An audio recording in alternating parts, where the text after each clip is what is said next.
මේ තියෙන්නේ අපේ තොරම් බට්ට කාඩ් එක. මේ තියෙන්නේ අපේ channel 32 64 complete unit එක.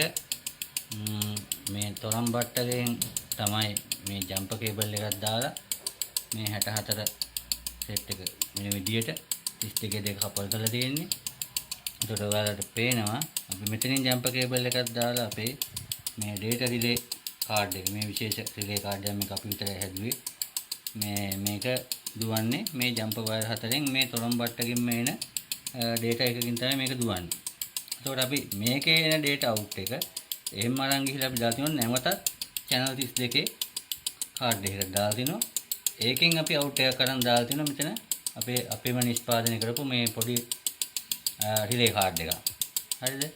ඊට පස්සේදී මේ තියෙන 64 යුනිට් එකෙන්ම මේකේ අපි මේ කඩේ තියෙන අපි කියන්නේ Arduino relay කියලා 5 volt අපි ඒකත් රන් කරන්න පුළුවන් මේ යුනිට් එකේ.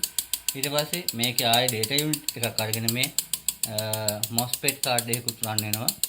ඒත් මේ රටා අපිට චේන්ජ් කරලා දාගන්න පුළුවන්. ඒකට ඔයගොල්ලන්ට පේනවා මෙන්න මෙතන තියෙනවා මේ SSR.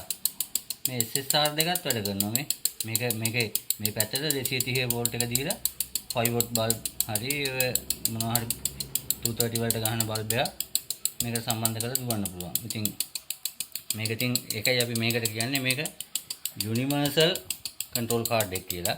ඒතකොට මෙන්න මේ යුනිට් දෙකකට මේක තියෙන්නේ. ඔයගොල්ලෝ පේනවා මේ යුනිට් දෙකකට තියෙන 32යි යුනිට් දෙකකට තියෙන්නේ ගොඩක් අය 32කට කැමති නිසා අපි මේක වෙන් කරලා ගහලා තියෙනවා. ඉතින් 64ක් ඕන කෙනෙක්ට මේ දෙක එකට කරලා තොරම් බට්ට විතරක් දාලා දෙනවා. මේ තොරම් බට්ටකින් තමයි මේ ඔක්කොම දුවන්නේ මේ සේරම ටික කන්ට්‍රෝල් වෙන්නේ.